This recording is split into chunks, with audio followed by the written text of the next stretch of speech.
अस्सलाम वालेकुम नाज़रीन, आप देख रहे हैं नसीम ज़राअत पाकिस्तान।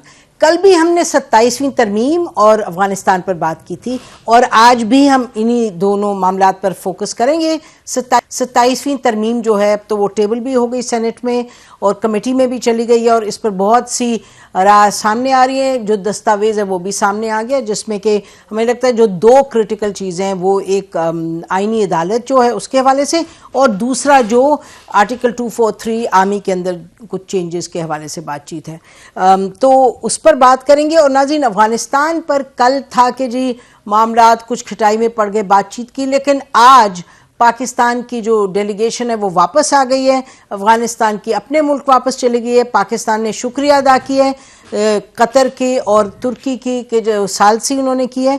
पाकिस्तान ने 3 अहम बातें की हैं। नंबर 1, उन्होंने कहा कि जी हमारी तरफ से सीज़ फायर बरकरार है, लेकिन अगर अफगानिस्तान की तरफ से कोई अटैक हुआ तो फिर we have the right to respond. और तीसरी जो बात है, उन्होंने ये कहा कि भाई जहाँ तक बातचीत का ताल्लुक है फिल वक्त बातचीत ख़त्म है। तो इन मामलात पर और जो चेंजेस आए हैं आर्टिकल 243 में प्रपोज किए गए हैं उस पर नाज़रीन हमारे पास इस वक्त खुद हैं जनरल आमिर रियाज साहब, लेफ्टिनेंट जनरल आमिर रियाज साहब, फॉर्मर कोर कमांडर हैं, सदर्न कमांड को हेड करते थे, कोर कमांडर लाहौर थे और बड़े अहम वक्तों पे उन्होंने जो फैसले रहे हैं आर्मी के हवाले से इनकी इनपुट बड़ी क्रिटिकल रही है। For example on Yemen also. जन साहब बहुत बहुत शुक्रिया, वेलकम टू द शो, आपने हमें ज्वाइन किया। आज अहम दिन है दोनों मामलात के हवाले से। तो पहले जन साहब अगर हम बात कर लें आर्टिकल 243 में जो लोगों के जहन में बड़ा सवाल है वो ये है कि एक तो ओहदों के हवाले से ये कि higher defence chief of defence forces की बात हुई है, यानी डिफेंस काउंसिल की बात हो रही है, और दूसरा जो आर्मी चीफ हैं इस वक्त उनके पास ओहदा फील्ड मार्शल का है, तो वो फील्ड मार्शल भी होंगे, चीफ ऑफ डिफेंस फोर्सेस भी होंगे, और जो chairman joint chief of staff committee है वो ओहदा जो है ख़त्म हो गया है। और ये जो तीसरा मामला है जन साहब के जो ranks and privileges of field marshal, marshal of the air force and admiral of the fleet will be retained for life including their uniform. तो मामलात अहम है जन साहब, please waiting to hear your response. बिस्मिल्लाहिर्रहमानिर्रहीम। बहुत शुक्रिया मुझे अपने प्रोग्राम पे इनवाइट करने का। तो पहले तो मैं बात करूंगा ये जो अपॉइंटमेंट है चीफ ऑफ डिफेंस फोर्सेस, इसके हवाले से। ये देखिए आज या कल या पिछले 1-2 साल का मामला नहीं है, इसमें बहुत पहले से हम जब थोड़े से जूनियर भी थे और प्लानिंग एमओ डायरेक्टरेट में, मिलिट्री ऑपरेशन डायरेक्टरेट में हम जब प्लानिंग के लिए इकट्ठे होते थे तो उस वक्त भी हम इस चीज को महसूस किया करते थे और इस पर बहुत डिबेट हुआ करती थी कि अब जो फ्यूचर वॉर है, जो कैरेक्टर ऑफ वॉर है, उसके मुताबिक 3 सर्विसेज सेपरेटली जंग नहीं कर सकती और एक कोहेसिव मिलिट्री स्ट्रेटजी का होना जरूरी है जहां पे वो एक जगह पे कंसीव हो विद एवरीबडीज इनपुट और उसके बाद उसको जो उसके ऑपरेशनल स्ट्रेटजीज हैं वो सारी आपस में एक तरह से सिंक्रोनाइज्ड हो। अभी आप देखिए कि जैसे आपने देखा छोटा सा कॉन्फ्लिक्ट था, उसमें स्पेस, एयर, उसके बाद साइबर, उसके बाद इलेक्ट्रॉनिक वॉरफेयर, उसके बाद जमीन, उसके बाद navy, all these operations were taking place. अब इन सबको इनको मल्टी डोमेन ऑपरेशंस भी कहते हैं और ये पैरेलल चल रहे होते हैं। इन सबको कंसीव करना, इन सबको डेवलप करना, इन सबको एग्जीक्यूट करना in the face of a threat, it requires a cohesive command and control system जो कि प्लानिंग के लेवल से लेके एग्जीक्यूशन के लेवल तक चीजों को मैनेज कर सके, देख सके। तो ये बहुत पहले डिटरमिन कर लिया था, चंद साल पहले इस पे बहुत सारी स्टडीज हुई, ये डिटरमिन किया कि जी हमें एक चीफ ऑफ डिफेंस स्टाफ की जरूरत है। बिल्कुल इम्पार्शली बात करते हुए, मैं इसकी पॉलिटिक्स मुझे नहीं मालूम, मैं तो एक as a soldier, as a military officer ये बात करना चाह रहा हूं कि दिस वाज एब्सोल्युटली एसेंशियल, इसकी जरूरत है पाकिस्तान जी। बिल्कुल सही। जो दूसरी बड़ी इंपॉर्टेंट चीज है, इससे आपकी जो मिलिट्री स्ट्रेटजी है वो बहुत कोहेसिव हो जाएगी। This will also become cost effective, ये याद रखिएगा। हम तीनों सर्विसेज में कुछ काम ऐसे कर रहे होते हैं जो कि कॉमनली भी हो सकते हैं और हो रहे हैं। There is a growing coordination between the three services. अब इस सारी को जब हम एक कमांड के नीचे लेके आते हैं तो आप देखिएगा it will also become cost effective developmental strategy for the arm forces.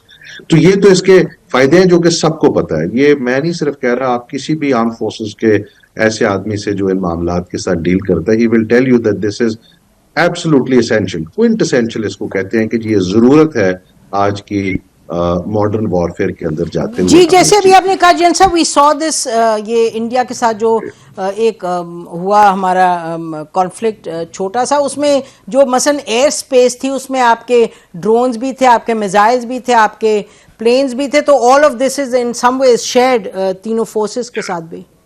जी, तो इसके अलावा भी देखिए ना, एक तो ये है जो नजर आ रहा था कि ये इतने सारे weapon systems were sharing one space.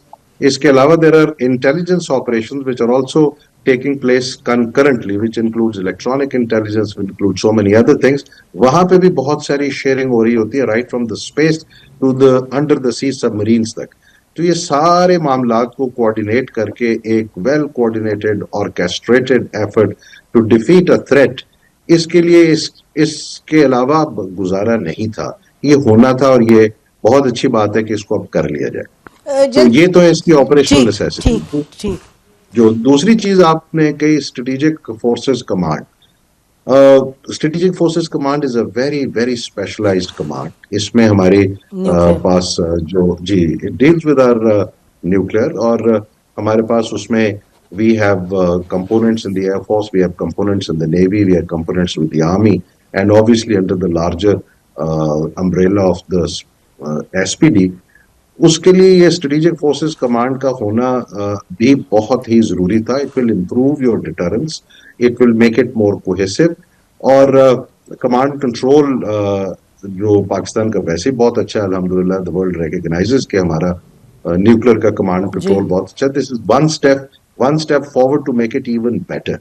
तो मेरी गुजारिश ये होगी, बहुत सारे लोगों से एनालिसिस जरूर कर लेना चाहिए इसको, लेकिन ये दोनों चीजें as a military man who's spent all his life doing this stuff, इसको हमें पोलिटिसाइज नहीं करना चाहिए, और इस पे बातचीत जो है ना एक लिमिट तक हमें रखनी चाहिए, which is based on objective analysis of the requirement। अच्छा जैन साहब, ये फरमाइएगा कि तो इस वक्त नेशनल कमांड अथॉरिटी जो है, where does this go जब आप इसकी बात करते हैं स्ट्रेटेजिक कमांड की? National Command Authority stays. It is an overarching organization which is headed by the Prime Minister, and आपको उसकी सारी पता है। जी, ठीक है, फेयर इनफ। तो जो चेयरमैन जॉइंट चीफ तो खत्म हो जाता है ओहदा। जी, चेयरमैन जॉइंट चीफ की फिर जरूरत नहीं रहती। Then you have an empowered chief of defense forces, तो वो फिर सारी चीजों को प्लान करते हैं, कोऑर्डिनेट करते हैं between the forces। अच्छा जैन साहब, जो इसको देख रहे हैं लोग फ्रॉम द आउटसाइड, तो ये बयान कर दीजिएगा कि ये ओहदा would always be with the army commander. देखिए जी, अभी तो to start with yes it is yeah naturally. जी, देखिए जैसे चीजें इवॉल्व होती है ना, आज चूंकि आर्मी का एक बहुत बड़ा रोल है, भी इसको स्ट्रेटेजिक की जुबान में कहते हैं कॉन्टिनेंटल स्ट्रेटेजी, क्योंकि we share a very large border with India, फिर हमारा एक अनसेटल्ड बॉर्डर है, line of control, then we have a very large border with Afghanistan, और हमारे बहुत सारे मसले मसाइल जो रियल मसले मसाइल हैं, वो हमारे डिस्प्यूट्स हैं, वो जमीन के ऊपर है, वो कश्मीर है, वो सियाचिन है, वो सर क्रीक जो जहां पे जाके वो समुद्र के साथ मिलती है वहां पे है, और फिर अफगानिस्तान के साथ मामले। So we the larger component इसको कहते हैं जी कॉन्टिनेंटल स्ट्रेटेजी। सो लेकिन इसका कतन ये मतलब नहीं है कि एयर या स्पेस फोर्सेस, एरोस्पेस फोर्सेस या naval forces are by any means lesser than anybody. Everybody has a very important part to play in achievement of the national objectives. तो इस वक्त ये शायद फैसला किया गया, मैंने भी इस अमेंडमेंट को अभी थोड़ी देर पहले ही देखा है, कि आर्मी कमांडर जो chief army staff will also hold the appointment of chief of defence staff. तो एज द थिंग्स इवॉल्व, जब चीजें इवॉल्व होती हैं आज से 10, 15, 20 साल के बाद, तो शायद इसमें ये चेंज किसी टाइम पे आ जाए कि any commander of that stature from the Air Force and the Navy ठीक might also, उसको उस लेवल पे इंक्लूड कर लीजिए। मैं ठीक इस वक्त की जरूरत की बात कर रहा ठीक ठीक हूँ, अगले 4-5 साल के लिए तो आपको ये बिल्कुल जरूरी चाहिए था। बिल्कुल ठीक। अच्छा जैन साहब, ये एक जो शिक है उसमें है कि prime minister on the recommendation of the army chief will appoint the head of the national strategic command. तो इस वक्त तो जो फील्ड मार्शल हैं वही हेड कर रहे हैं, लेकिन ये जो शिक है उससे ये तासुर मिलता है कि they can be a time when the army cheap and the national strategic command head would be different. ये सही अंडरस्टैंडिंग है इसको पढ़ के जी या नहीं?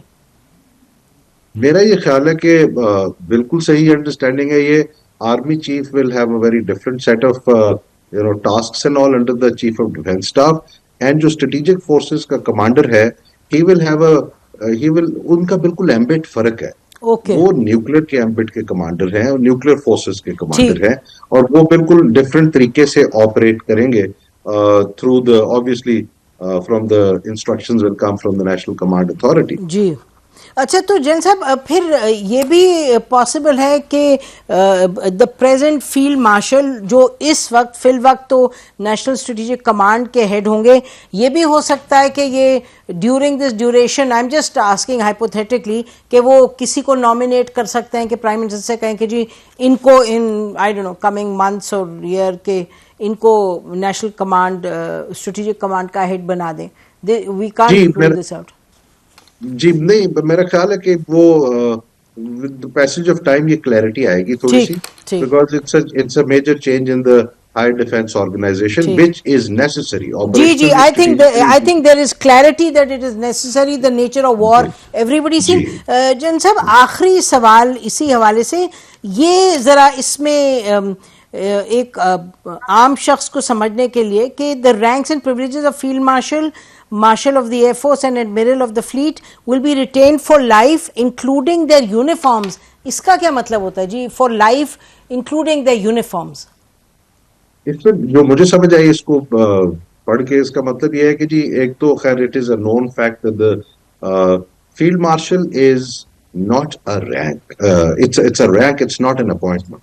ठीक ये एक रैंक है, it's not an appointment, and it's a very privileged rank. जब ठीक एक यू नो लोग फैसला करते हैं, हुकूमत फैसला करती है कि जब हमने for some wonderful services of somebody हम उनको फील्ड मार्शल बनाने ठीक जा रहे हैं, तो field marshals all over the world generally they can wear their uniform, they retain their uniform for life. That's the kind of honor that you give to this rank. Appointments change. Appointment after a certain time, जो भी उनका time होगा उस time के बाद वो ये appointment उनको रिलिंक्विश करनी पड़ेगी, और एक नया जो भी चीफ ऑफ आर्मी स्टाफ बनेगा और नया चीफ ऑफ डिफेंस स्टाफ बनेगा, वो he will take over from there. So it's an honorary thing that he carries his अच्छा uniform ठीक है, with him. Okay. No, so not the It does authority not. But It does not जी mean. It does not mean he continues to shoulder the responsibilities for forever. Life. जी बिल्कुल ठीक है, No, it okay is not. It is not that okay. way. So you can wait. तो ये marshal of the air force and admiral of the fleet, these are new terms we are hearing, इनका मतलब नहीं जी, क्या? these are not new terms. ये दुनिया में इस्तेमाल होती है जिससे नहीं, पाकिस्तान के कॉन्टेक्स्ट में पहली दफा सुन रहे हैं, इसलिए पूछ रहे हैं जी आपसे। पाकिस्तान के कॉन्टेक्स्ट में जरूर पहली दफा हो सकती है ये। This is equivalent of the field marshal. अगर marshal of the air and marshal of the admiral of the fleet, they are equivalent ranks to the field marshal. तो वी जब डोंट कोई इस हैव तरह देम का at present, Pakistan में तो नहीं है जी। We don't have them right now, जी ठीक but there is this provision. अगर कोई ठीक बहुत अच्छा परफॉर्म करता है, हुकूमत देखती है, लोग पाकिस्तान के सोचते हैं he should be admiral of the fleet, तो फिर जी वो he is then rank wise it is like the field marshal. ठीक ठीक है, बिल्कुल जी। चल साहब, ये प्राइम मिनिस्टर के हवाले से कहा गया है कि प्राइम मिनिस्टर को और आर्मी चीफ को इम्यूनिटी मिलेगी जैसे कि प्रेसिडेंट को इम्यूनिटी मिलती है। The prime minister is also been put in that slot. तो इससे आप क्या समझते हैं जन साहब? मैंने देखे इस पे बहुत ज्यादा देखा पड़ा नहीं है।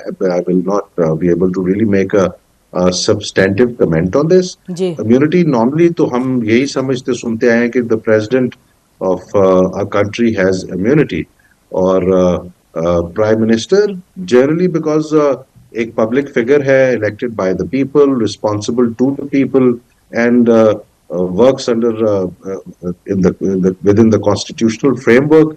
अब वो इम्यूनिटी इसका क्या मतलब है, ये कैसे पैन आउट होगी इन ठीक terms of its execution, I am not really very clear जी। About it, I am not, let me.